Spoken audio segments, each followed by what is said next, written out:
Happy Thursday, everybody. It is July 11th, and we are in the summer of live. I'm Jenny Guy, Mediavine's marketing manager, and it is our month of beyond blogging. So we are talking about the things that tie to your blogging career, but might be a little bit outside just the nuts and bolts of operating your website. But we are here, and we are so excited today to be talking about book publishing.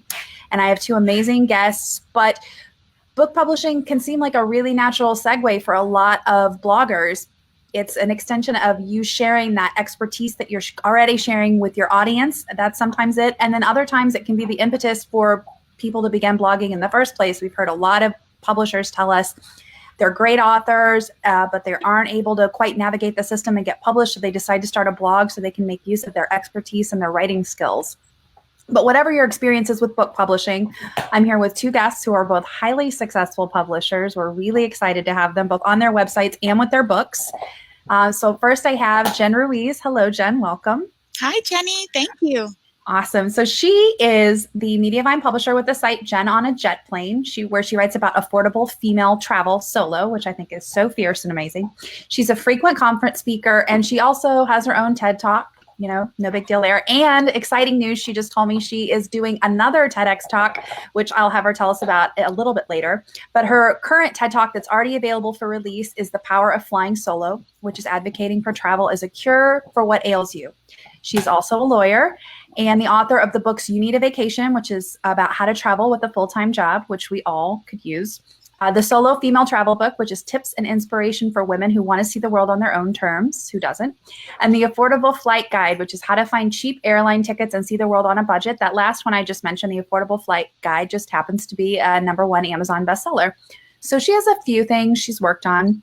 Jen, welcome, and tell us just real quick, what's going on with you in your life right now? I know that I spilled the beans on your TED Talk, but what else is going on? You did. I just got that notification minutes before logging on today. So hot off the presses, important news.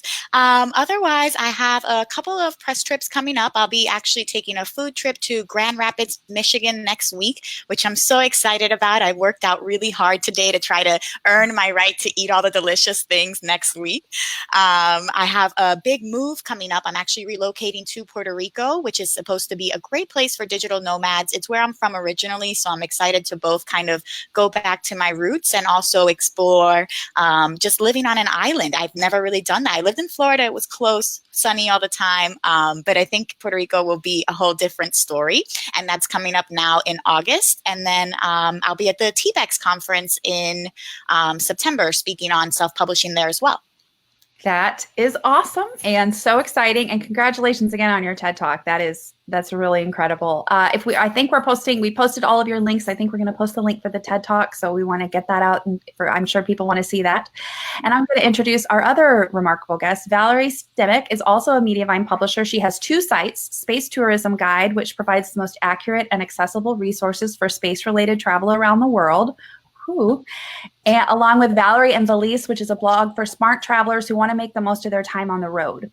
She's an accomplished travel writer and conference speaker with bylines in publications like Lonely Planet, Nat Geo Travel, San Francisco Chronicle, Afar, Travel and Leisure, The Globe, and Mail, and speaking engagements with WITS and Bay Area travel writers.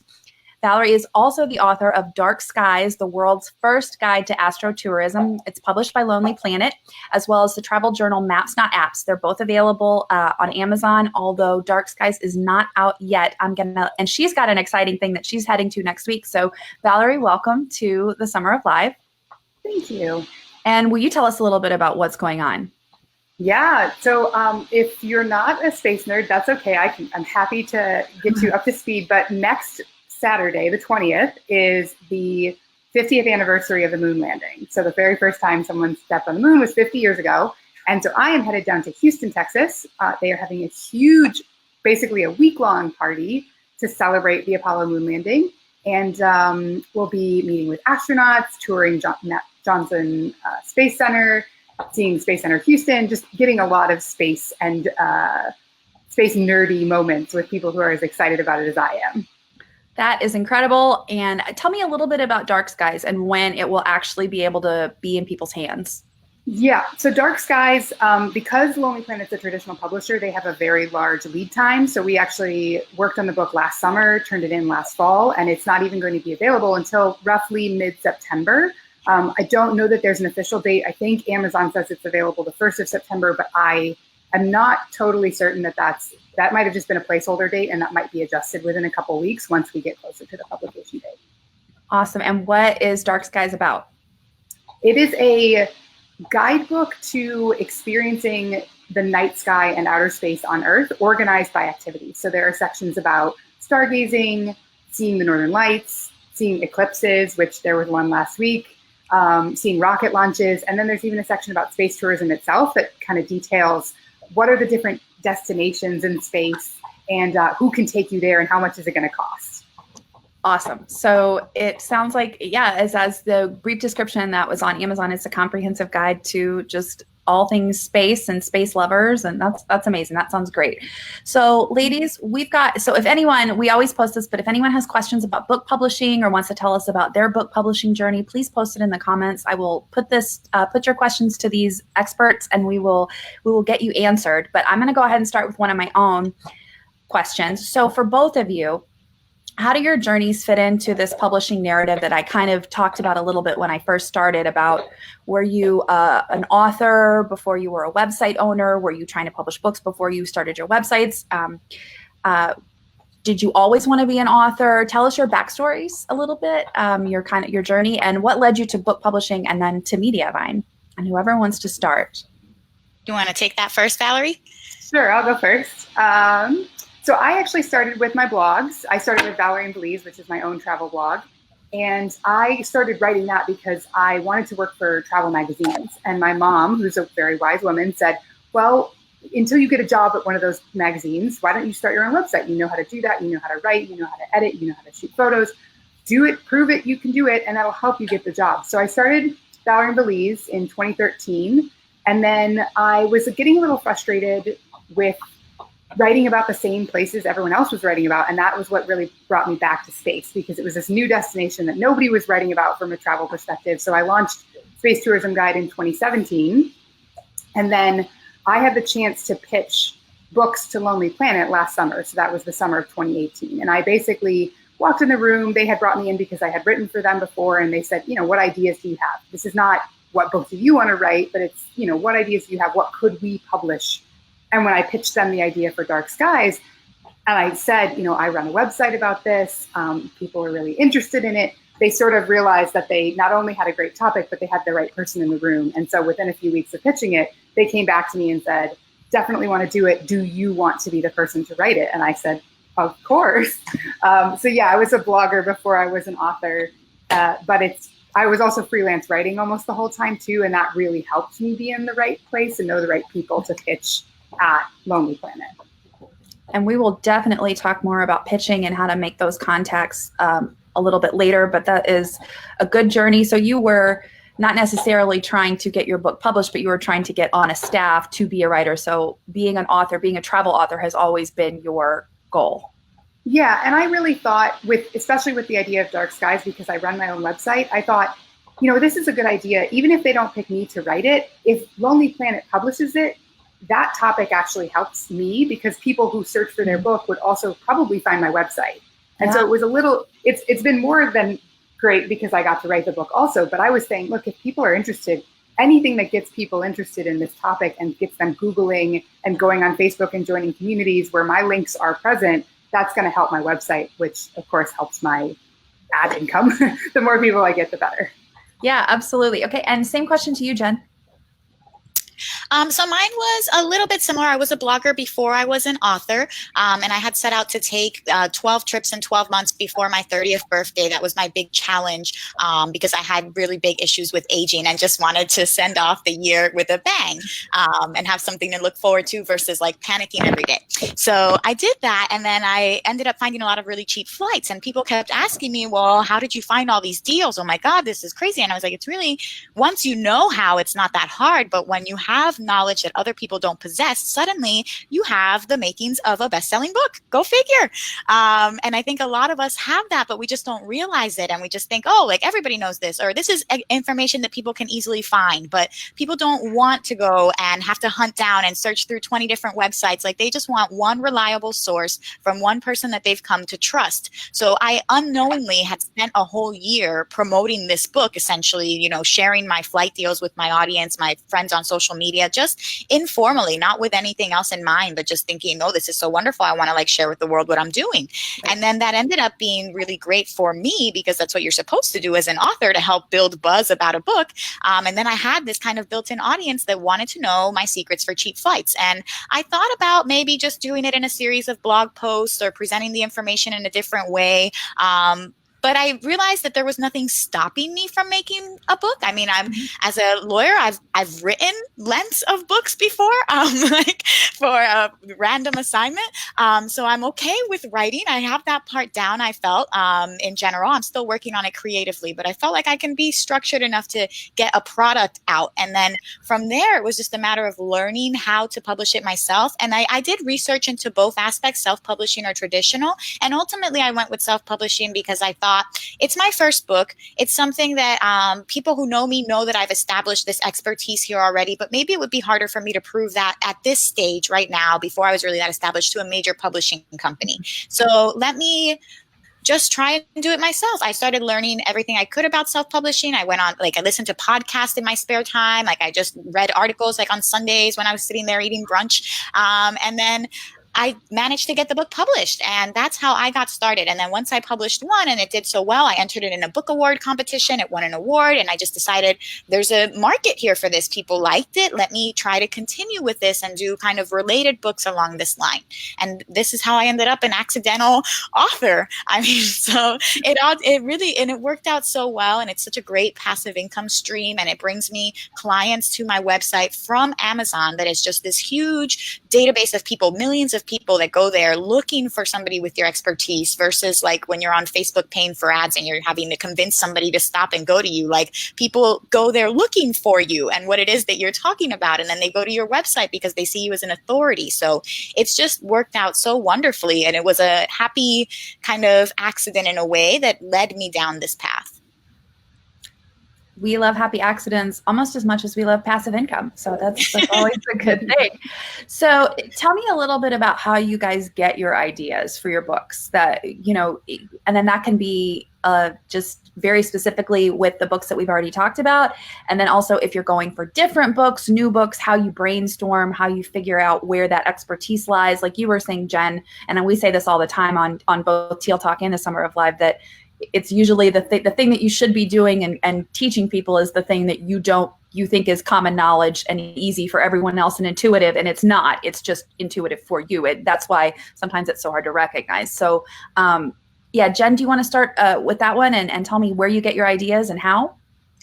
Yeah, I think initially, when I thought about writing a book, I had this big romantic idea that it would be like an Elizabeth Gilbert type of novel, and it would talk about all my travel adventures, and people would just die to hear these stories, right? And then I realized my friends like my stories, yeah, but for the most part, they really care more about how they can benefit from this. So what are the tips that I have for them? And I realized that what my audience was looking for, rather than just kind of travel entertainment in that sense, was more travel knowledge, travel tips. And so I started just asking questions. What is it that you want to know? And I polled my audience, I polled my readers, I polled my email list. What is it that's stopping you from traveling more? Because I knew I wanted to write a book related to travel. That's what my website is in.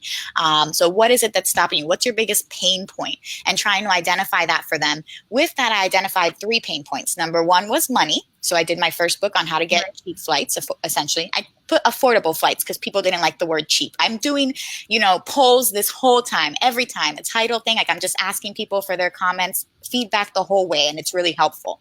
The second problem I identified was people didn't want to travel by themselves. People didn't want to travel solo, especially women who were maybe in their late 20s, professionally established, having the means to travel now, but not necessarily the friends with the same time off. That was kind of my audience there that I nailed in that sense. And then the third problem was time off to travel from work. Yeah. So I just did 3 books based off of the problems that people told me were their biggest problems. And I realized that it wasn't necessarily about the story that I wanted to tell, although I could still tell it in a way through those mediums, but more about what people needed to know. And that's where you get the sweet spot for actually monetizing a book.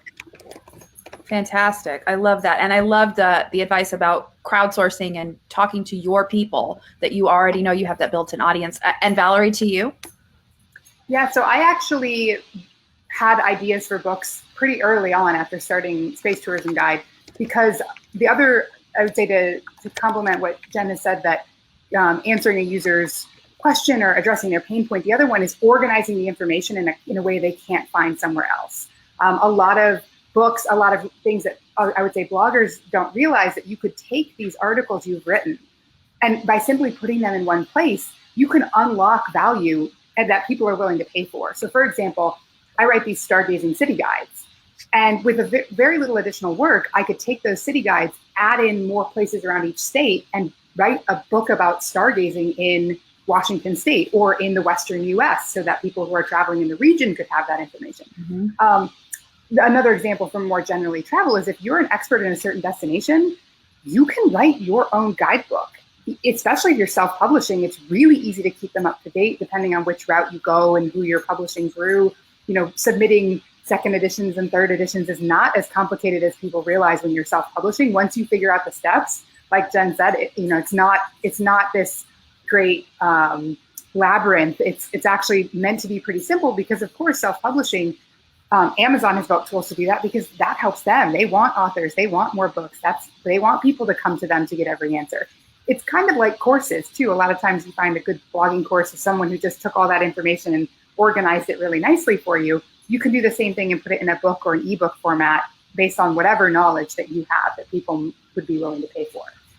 And we are actually going to talk about courses in a couple of weeks, which is awesome, but it's another excellent revenue stream that we're going to be discussing. But so I love the idea that a lot of bloggers don't have a grasp on how much of this work they've already done, that's already done for them. It's not like you sit down with the proverbial blank typewriter and the blank sheet of paper and you're trying to, that's really, and I was going to, then my next coach leads right into my next question, which is, how is writing a book different from all the writing you've done for your website? And I know that a lot of it, as you just said, is synthesizing what the work that you've done, but what steps do you then take to make it into a book? And I'll start with you, Valerie.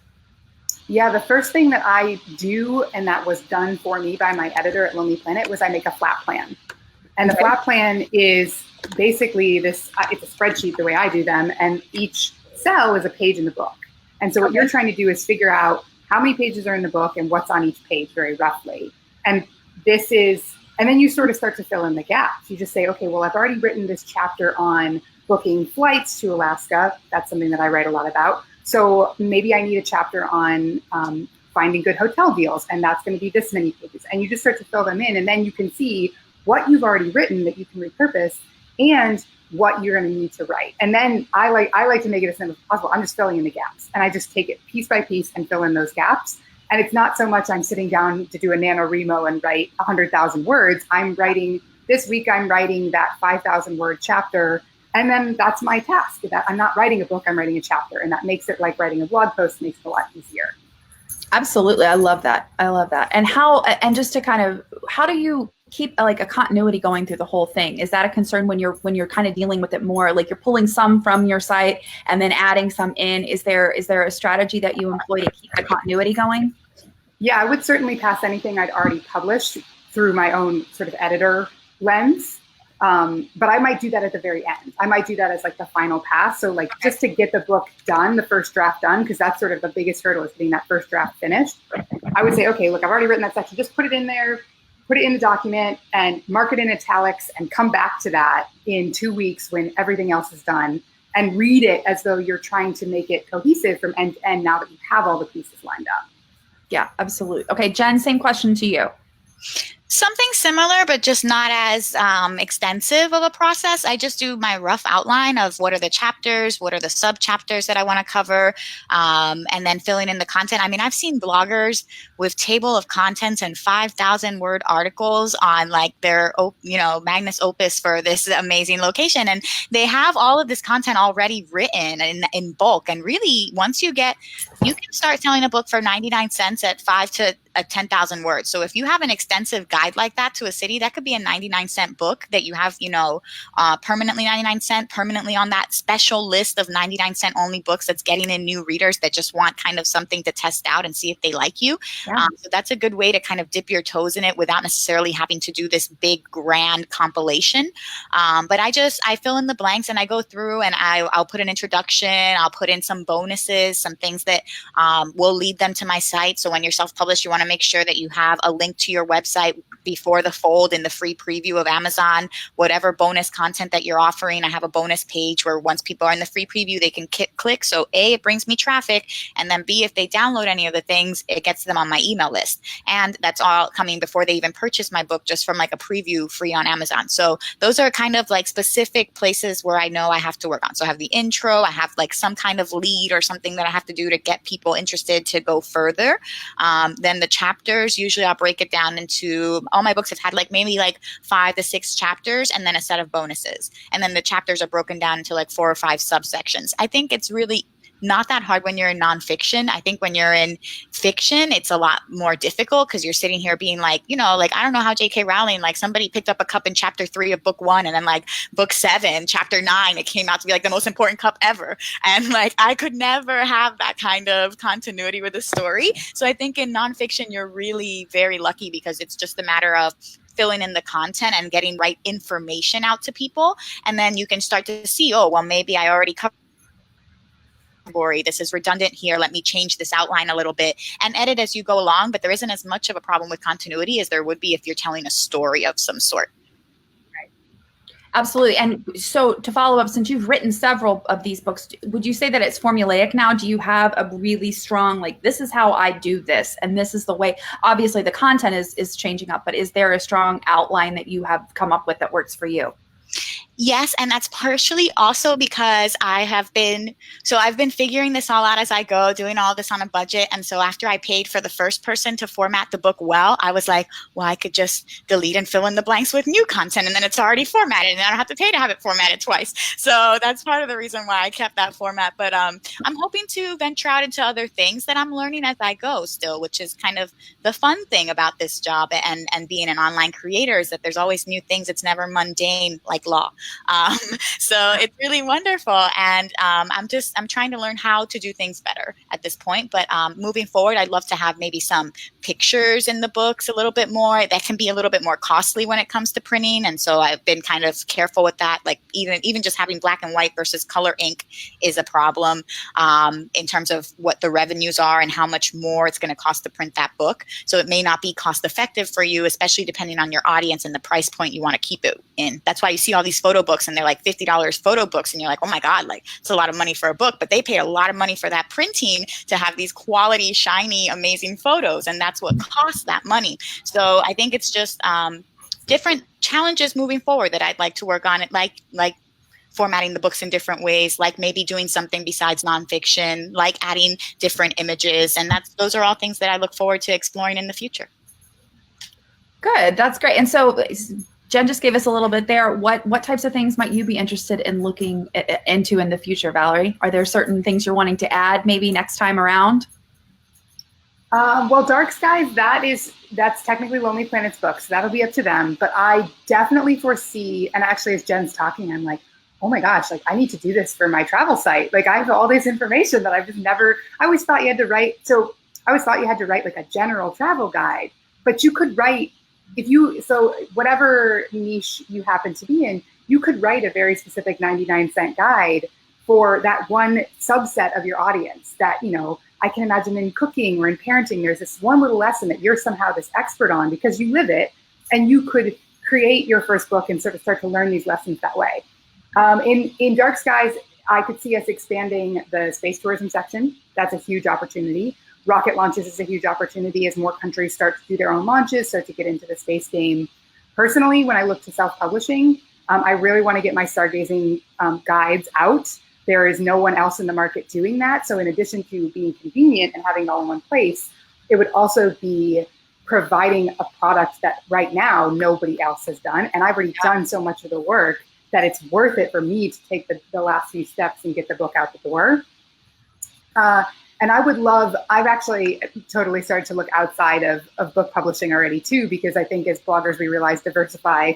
Yes. And so I'm looking at podcasting and storytelling through podcasts, because I know that for me, I'm not a fiction writer. I'm not maybe not the most compelling storyteller in writing, but I have a good idea for a podcast that I think is storytelling based and uses these lessons of how you organize stories and how you promote the stories you've written.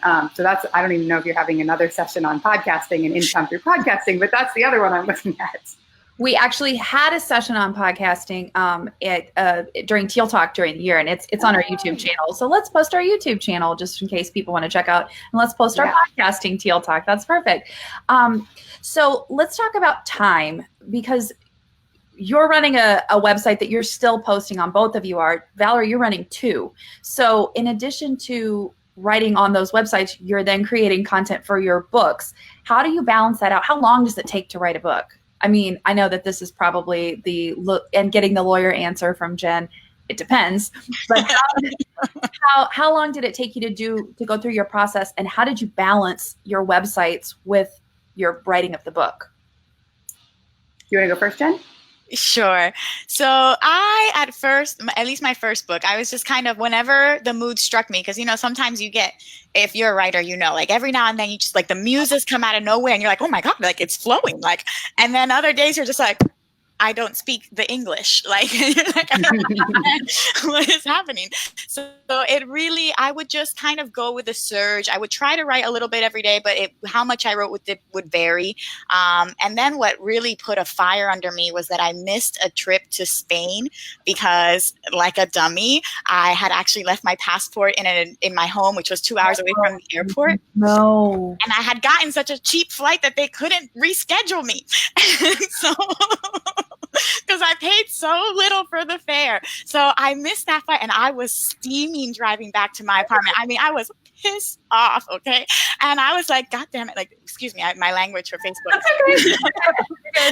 I'm still angry. I'm back in the moment now. But I was like, I'm not letting this weekend go to waste. If I'm not in Spain, so help me. Like, something's coming out of this weekend, and it's going to be my book. Like, one way or another, come Monday, like, that book's going to be finished. And I just, like, hunkered down, and in my anger, I just, like, wrote as much as I could. And by the end of that weekend, it was done. So I think it can be done in a weekend if you have the proper impetus. I think it can be done in a month if you are regular with your writing 500 to 1,000 words a day. You can really get a good chunk of writing done. 30 days, 1,000 words, that's 30,000 words. There's your book right there, especially at a nonfiction. So it can be done. I think the key is just pushing yourself to write and carving out the time where you're most productive. I learned very quickly that I do not write well at night. At night, I do not want to think. I just want to have something alcoholic and watch TV. Like, I don't want to have to be creative. Like, my brain shuts down at that point. So I try to get all my writing done before noon, knowing that the more time passed, the less steam I would have, and changing my tasks around. So maybe doing that first and doing something else, like something mindless, like, I don't know, social media promotion of my posts or things like that at night when I didn't need the brain to work. And that helps. So I got it done. Overall, my first book I got done within, I'd say about 3 months from the time I officially started kicking around the idea, with that last weekend really being the home stretch. And then my second book was a smaller 99-cent book. That one I got done within a month, maybe even less than that, because it was a smaller book. And then the third one was larger. I would say that one took me about 2 months or so, because at this point I had already kind of gotten it down to a science. And how did you balance that out with Jen on a jet plane? Were you still publishing content there?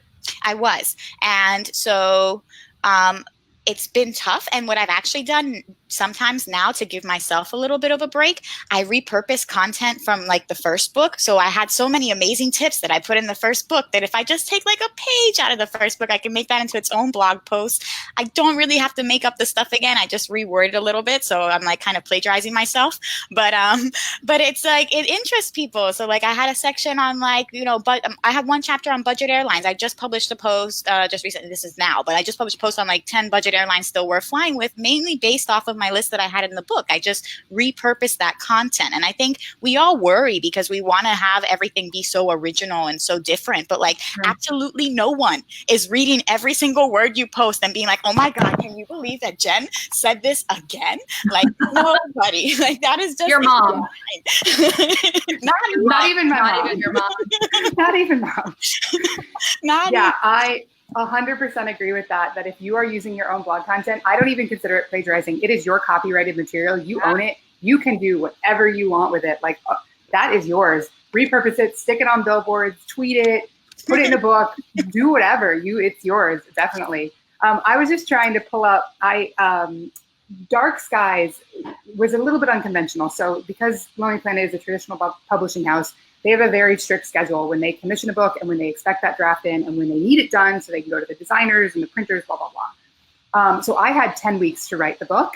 Wow. And as Jen said, I learned that it had to be the first words I gave. So I don't know if anyone else will feel me on this, but I only have so many words in a day that I can write. There's no set number, but I know when I hit that limit. And if I didn't give my words to the book, I didn't have them to give later in the day. So it was always the first thing I did when I sat down to write each day. And if I had extra words, I was writing for myself. I was writing for freelance clients.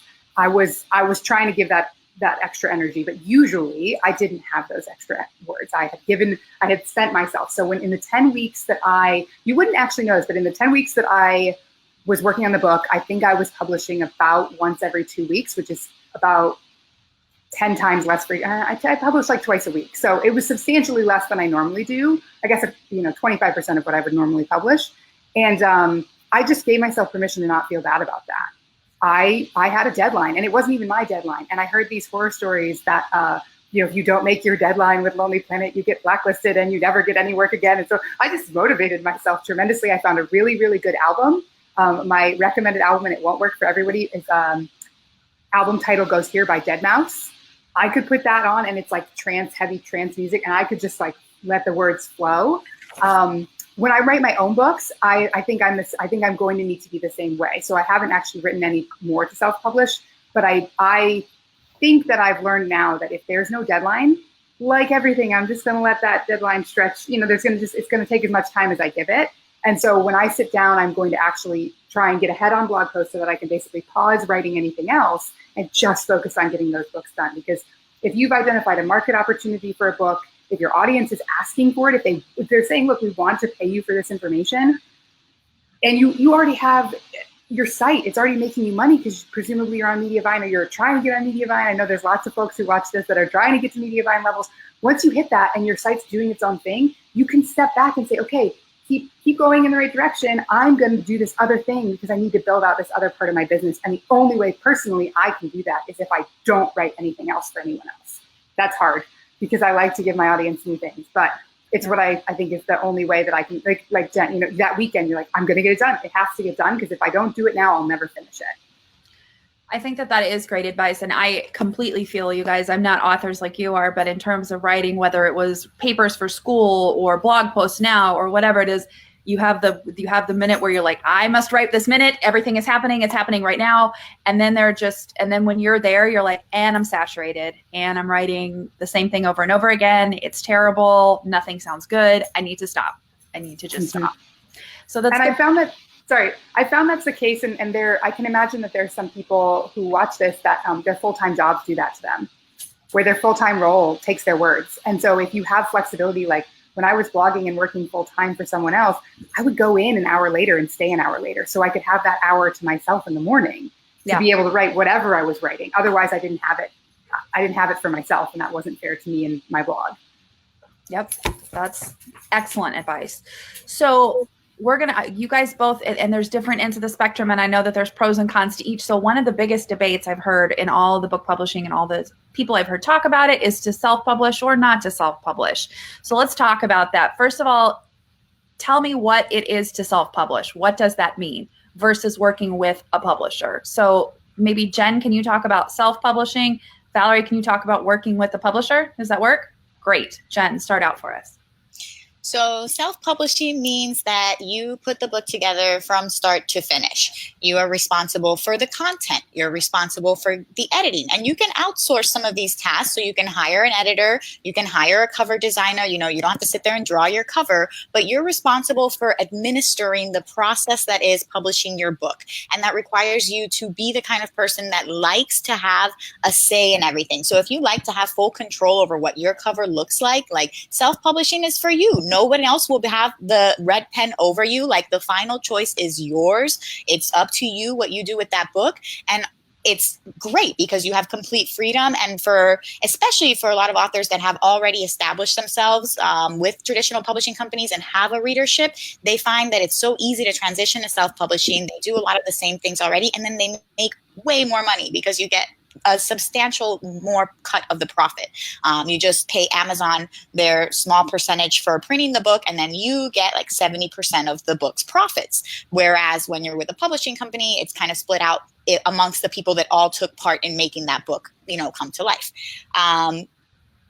It's self-publishing is also really unique. People need to take in mind that you are responsible for marketing 100%. And so that's a good thing and it's a bad thing. So again, if you're one of those authors that has an established base, you already know you have all your readers, they're going to buy your book. Why would you bother paying somebody 90% of the profits when you're bringing in 99% of the readers? And so it just doesn't make sense. And that's why a lot of some of the traditional, more established authors have switched over. But when you're starting out, you may be nervous and you may be thinking oh my God, I don't know if anybody's going to even read my book. I wouldn't even know where to start with book promotion. And it's not easy. It's a whole other world, book promotion, how you get book reviews, how you get beta readers, how you get into book fairs, how you get into libraries. I got into my first library and oh my God, that took so much work. And I'm not even in the travel section. They put me somewhere with airplanes. And so I'm this is so hard. This is not a book about airplane engineering. This is a book about cheap flights. I don't understand. So it's a lot of work and you have to learn it and you have to figure out what the problem is and you have to be the person that makes the phone calls. It all comes down to you. I'm super type A. I love being in control of everything. So that works out really well for me. But I think it could be anxiety inducing for some other people. But I will just note that for people who think that these kind of big publishers are the end all game, I'm going to get the book deal and then that's it. They're going to promote me. I'm going to have a book tour. They put in a lot of their promotion efforts into celebrities and people that they know already have big audiences. So they're not going to set you up on the same multi-city book tour that Rachel Hollis is on, it's going to be still to a certain extent up to you to get the readership and people interested. And that's why these publishing companies pick people with a big audience to begin with, hoping that you can have that to rely on to make your sales. So I think self-publishing is a lot of work, but it can be substantially more financial reward for the people that have it in them to really pull a book through from start to finish. Awesome. Valerie, hit us on the side of that coin. Yeah, traditional publishing through a publisher is very, very different. And a lot of what Jen said is true. So I don't know if you looked at publishers, but you've got it sort of spot on. So I can't speak for every publisher, but typically when you are working with a traditional publisher, they are paying you probably just for your words, possibly for your photos, but you should be paid separately for those because they're two different types of content. And they pay for every piece of the book. So if they're paying for words and they're paying for photos, they're going to pay you for both of those. And then it's not really yours anymore. It is and it isn't. And it's up to the publisher to decide how much you're involved. Will you be recontracted for any updates, especially if you're writing nonfiction? And especially, some of these industries change regularly like travel. But it's up to them to decide that. So for example, Dark Skies is a little bit unusual for Lonely Planet in that it's a book with my name on the cover. And that sounds really fancy, but if you ever look at Lonely Planet books, very few of them have names on the cover. That's not the typical book they publish. They typically produce roundups. They work with multiple authors. And Jenny, you and I were talking about how I've been sort of contributing little pieces to other books. None of those have my name on the cover. this book has my name on the cover. And so Lonely Planet has sort of leaned back toward me saying, you brought us this. This is your idea. This is your child. We are happy to help, but like, we need you in on it too. And so they are not, you know, Lonely Planet, at least, they don't do book tours. They don't do a lot of promotion. They've done some things that they traditionally do when they promote books, but anything extra is on me. So I am in some ways just sort of hybrid that, you know, I'm the one pitching podcasters to do interviews. I'm the one pitching my local media to become an expert. I'm running a social campaign to promote the book. I'm doing giveaways of advanced copies.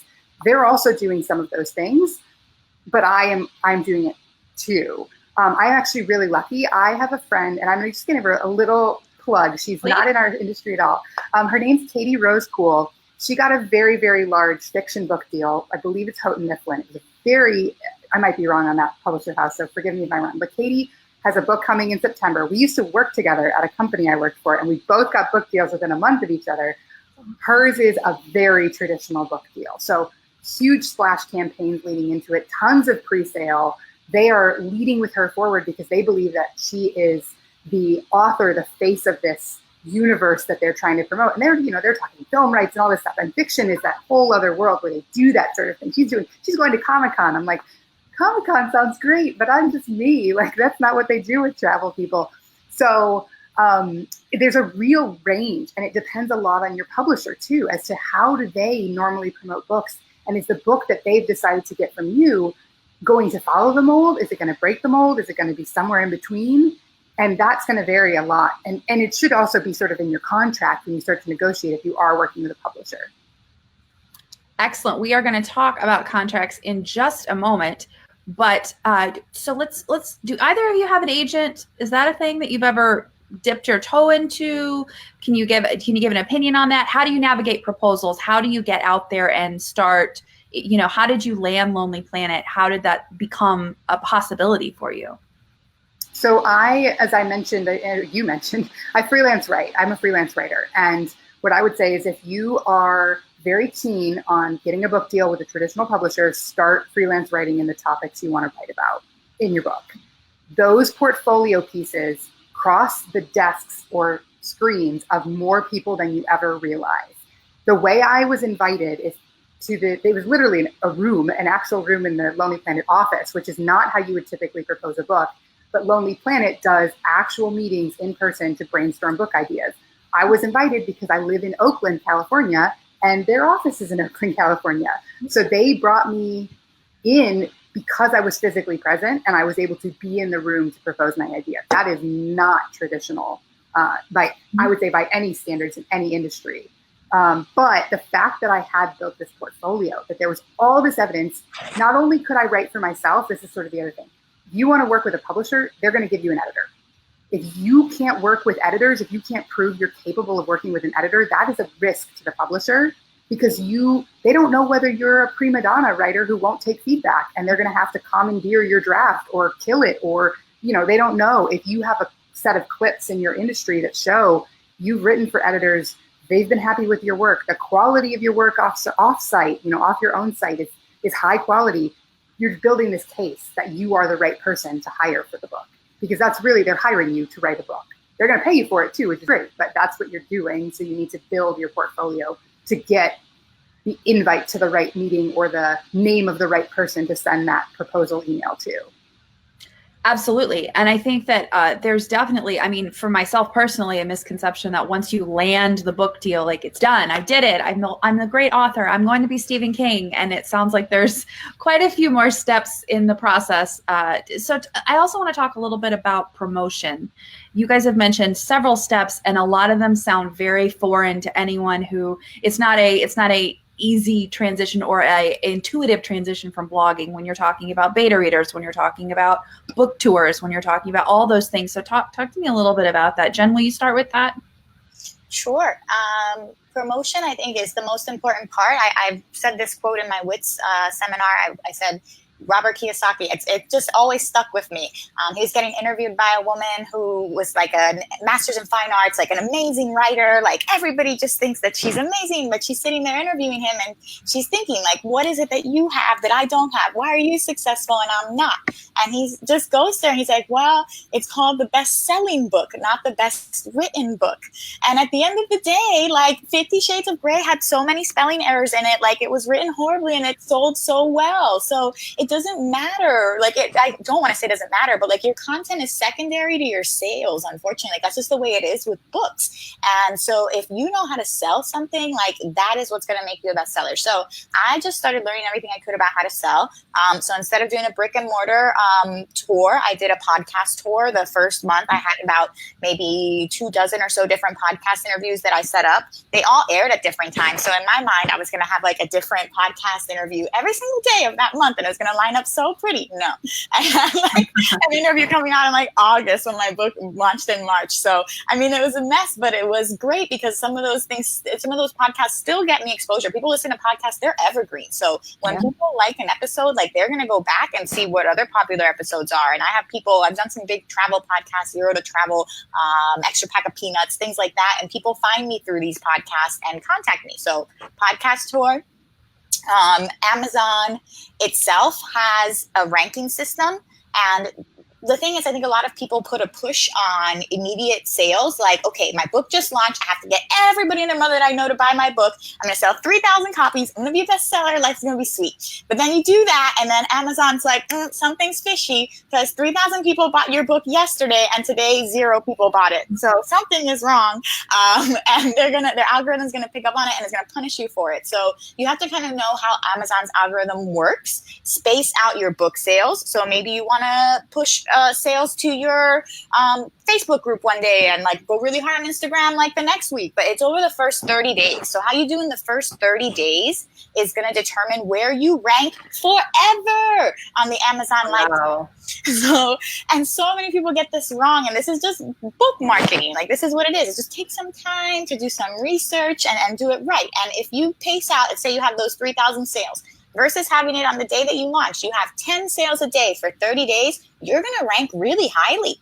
Amazon's going to see consistent traffic from your books. It's going to see people are interested. If your reviews are being left sporadically through there, you're going to do well. And once a book ranks highly, for Amazon, ranking highly, I would say, is anywhere from 100,000 up. So from the first most popular book on Amazon to the 100,000 most popular book on Amazon. I think that's ranking well. You're still showing up within the top 20 lists when people click on a category, and they don't have to go look for you extra in other places. If your book is number 1,800,342, nobody's ever going to find your book. And so you really, and I think even people sometimes with traditional publishers, they don't understand this because they don't understand they think somebody else will do this for me. So for anybody who's writing a book, like, you have to do this, and all you have to do, like, it's just so magic. It's just a matter of spacing out your sales and reviews and getting it so that within those 30 days, you have robust, consistent results that Amazon can be like, this is a book that's worth promoting. They put you at the top of their list, and then people are still finding you at the top a year, 2 years, 3 years later. And you said the first 30 days, and that's what determines your ranking on Amazon. First of all, when you were saying algorithm on Amazon, I was having like shades and flashbacks of social media algorithms, and it sounds like it's a very, very remarkably similar. It's so much worse. Oh, no. There's so much to Amazon. And everyone leaves. I'm in a course with a Kindlepreneur. His name's Dave Chesson, and he has a ton of books on resources on it. He helped me a lot when I was getting self-published, just all his stuff that he has. And I'm still on his course, like a year later, his AMS marketing course. And I get emails every week, like, you're only 60% through this. And I'm like, I'm really trying, but it's so complicated and it's so great. The good thing is, though, people have built really good resources about this. Some people that's what they have actually built their expertise in. So they sell books on Amazon about how to sell books on Amazon. You know, like, this is a thing. There are tons and tons of resources. The other advice that I would give is, I agree, like Lonely Planet, it's Lonely Planet's book with my name on it, but I'm still promoting it. I don't assume what's interesting is, like, I don't get royalties for this particular book, just the way that they structured my contract. And that was fine with me. I had people take a look and tell me that made sense. However, I'm still vested in that book doing well because it has my name on it. I want my name to be showing up high on the list. The other thing I would do is see if you know anyone or ask in the Facebook groups you're part of in your community, does anybody know a book PR person? It may be worth $1,000 for a 2-month contract with that person for very light PR and consulting for you, especially if you know your book's going to make you that money back, to get somebody whose job it is to know all of these secrets and know all the tricks and have the right introductions. That may be well worth the investment for your book, because once you get it established in Amazon, it's there and it keeps making you money for a heck of a lot longer than that 30-day launch window. So you can also, I took out a PR friend for beer. I did the cheapest option possible, and she was very generous. She came up with a plan and everything. I was like, this is worth way more than a beer. I owe you like 5 more beers at least. But that's another way you can sort of bootstrap your marketing and your PR, because so the other thing that's important is like PR and marketing are different in this case. Like marketing is like giveaways and social media and email lists, and then PR is like, can you get articles? Can you get interviews? Can you get on TV as an expert? Like those things also raise your profile as an author, and you can promote your book, or your book can be the thing that gets you on that, media spot, whatever it is. Those public relations, press relations people have totally different world that they work in, and that stuff is even, harder to break into sometimes. So having someone help you with that can make a huge difference. Another layer of complication. So I want to go ahead and I want to know you guys' best resources so we can share those links. Jen, you mentioned one. I'm going to get one of my colleagues to share that. And then if you think like best resources, where can people go? I do think Kindlepreneur is a great resource for self-publishers. I don't even know him, but he just has good stuff and it's very thorough. And he has a podcast. His name is Dave Chesson. Kindlepreneur, like entrepreneur, Kindlepreneur. Oh, I love that. Yes, I figured, maybe I'm not saying it clearly, but it's witty. I would also recommend any of the podcasts, self-publishing podcasts. And then there's a lot of really good tools. So Goodreads is good if you want to do a giveaway, if you are active on Goodreads, but it can be kind of complicated for people. So I would suggest getting into Facebook promotion groups, things like that. I would suggest one of my best kind of resources for cheap covers is a website called 99 Designs. So I can pay $300 for a cover that I have people bidding to get my design. And then I don't end up getting stuck with one design I don't like you would on Fiverr if you just pick one person. So 99 Designs, Kindlepreneur, all of the Facebook promotion groups like Free Kindle Books, whatever, get on all of them. And whenever your book launches, promote on all of them, because you never know who's going to buy through that. And another great website I'll just mention, it's called Adazine, like amazing, but with a D, and they're great for book cover mock-ups. So you see all these images of books, and they're like somebody holding your book in a park, or somebody holding your book while sipping coffee. Like that's a mock-up. That's a picture, and they just put your book cover in the placeholder, and everybody has those. But mock-ups can be hard to find them to look professional. So if you're doing your own, Adazine is a great website for that. Awesome. Okay, Valerie, same to you. The one that I just found that I have on my to-do list is a company called PR by the Book. So they kind of position themselves based on what I saw on their website as working with authors at different levels of influence. So they have like 3 tiers. There's like celebrity writers, people who are already a little bit established or have an audience, which as a blogger, you probably fit in that category. And then people who have a good idea but have no audience built out. Mm-hmm. And they have different options of what they offer to help you market your book based on what level of influence you currently have. And that's really helpful if you have a topic you're not an expert in, or if you have a topic that's perfectly aligned with your book or with your blog, or you're maybe actually really well known. There are travel bloggers I can think of that if they wrote a book, they would totally fit in that top tier. And that company will do the PR for that specific project. And that's the other thing that's really interesting is if you're an author and you have all these other assets, you may get a PR person who wants to focus outside of the book. And at the end of the day, the first 30 days, the first 60 days of book sales are so important to establishing the success of the book that you want to make sure that you keep them focused. And so PR by the Book is a great, I don't know, I need to get the quote from them, but I think that's who I'm going to go with, because I want someone who's like with me, leading me, telling me where to go. I went to WITS, the Women in Travel Summit, and I attended a talk on PR there. So I've really focused on the PR side because I want to leverage the book to get more expertise and more media placements, because I think that's sort of this nice cycle you can start to build your personal presence and brand through. So I've been really focused on PR. I'm reading PR blogs. I don't have any favorites right now. But I trust like the marketing machine of Lonely Planet to do its job. And I'm going to focus on the PR side because that's the area that is different about my book too, that they are not necessarily thinking about the same way. Love those tips. So let me just make it real plain. Your book is getting ready to launch on Amazon, whether it's self-published or through a publisher. What 3 things do you need to have in place well before that book launches? Or give me times. Maybe it's not well before. Maybe it's fine if I get it in under the wire, but the book is going live tomorrow at noon. What do I need to have in place? Start with Jen. Your launch team, your team of people, this is where you get your friends, your readers, whoever really loves you and wants to push for you. They need to be on a separate team that you can reach them separately, just them, and use them to help you promote. So you're not selling to your launch team. You're not asking your launch team to please buy my book. They should already have your book for free as an advanced review copy because you love them that much and you value their opinion that much and you're hoping that they're going to leave you a review in return. And they should be ready to help promote your book to other people because they love you that much and think other people would really benefit from your book. And they feel invested in it because you've worked with them over the last couple of months to put this book together. So they had a say in your cover. They had a say in the chapter names, all of that. Your launch team's number one.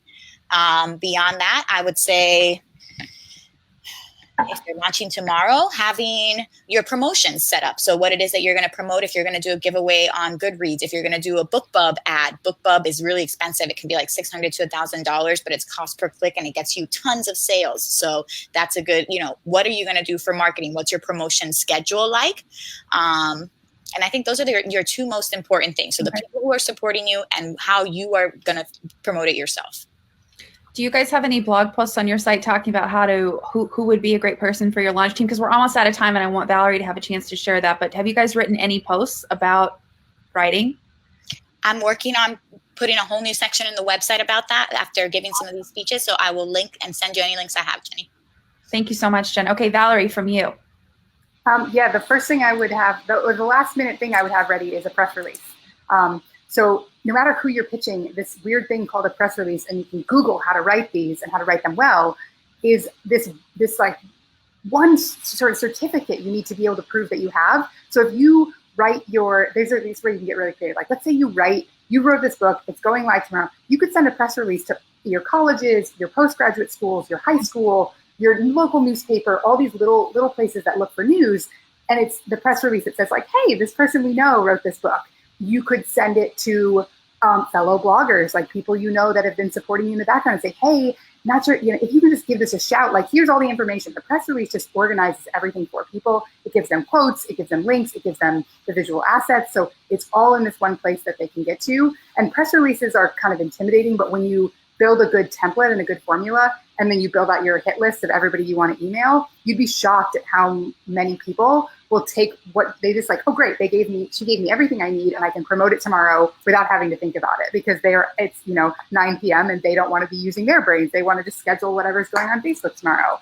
The other things that I'm doing, I agree with Jen, like I'm going to have a week by week promotion like schedule leading into the launch and coming like after the book is officially live, because there's some things Lonely Planet's doing, there's some things I want to do to keep people interested and to like, once the book is physically in my hands, then I can start to be like, no, I really am a publisher. I have these advanced copies, but like, here's the real thing. And then lastly, I would say, I'm just looking at my list actually, because I'm working on this right now, and this is to be a little bit careful, but make sure that your friends and family have a link to buy it. Like that sounds kind of like you might miss it. And they could be in your army of promotion people, but I haven't sent art copies, like advanced reader copies to my friends and family because it's actually my advanced reader copies from Lonely Planet are not in color. And I want my friends and family to have the good ones in color. So having a plan for your friends and family, because they are going to be so proud of you that they're gonna call your grandma, and your grandma's gonna call your aunts and uncles, and then all the cousins are gonna find out, and your best friend's gonna tell their friend at work, like, oh, my best friend from college wrote this book, and you'll get that word of mouth started. Making sure that, hey, today's the day, here's my Amazon link.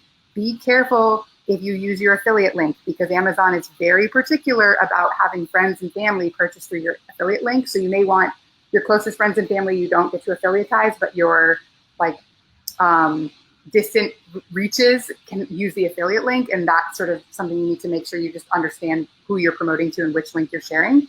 But those people on the day you launch are very, very ardent vocal supporters. And if you didn't already give them a copy, that's the day they should be buying the copy. They should be the first, easiest push, not a hard sell at all. That is fantastic advice. You guys, so we just got a comment from Karen Provost. She said, even though this is not my blog type, these ladies had excellent info to share. You both have passion and intelligence about writing, and you made it interesting and fun to listen to the subject. Thank you, Jennifer and Valerie and Mediavine, for hosting this live. Thank you. Thank you. I could not agree more. You guys have been incredible. This has been a jam-packed hour. We have links galore in the comments. We had so much to cover, and you guys gave us such a great overview. I hope that you'll both keep writing about writing and share those resources so people can learn more from your expertise. Keep speaking at conferences because you're both fantastic, and we wish you both incredible luck with your Dark Skies coming out officially in September, Jen with your move and your trip to Grand Rapids, and of course with the Apollo thing. That's so exciting. Thank you, ladies, for being here. Next week, everybody, we are going to be talking about product creation. I clicked into the wrong window. Product sales. So we've got Chloe McIntosh of Boxwood Avenue and Aaron Chase of $5 Dinners. Both of them are very well experienced in creating products and selling those. And we're going to be talking about that as another revenue stream that you need to be exploring into. We are always grateful to have you here at the Summer of Life. If you have any suggestions for us on more topics you'd like to see, post in the comments, send us an email, any way that you want. Tag me. I'm Jenny Guy, and we are so, so grateful to Valerie and Jen for being here. Thank you, ladies, so much. Thank you. Thank you. And everybody have a wonderful week.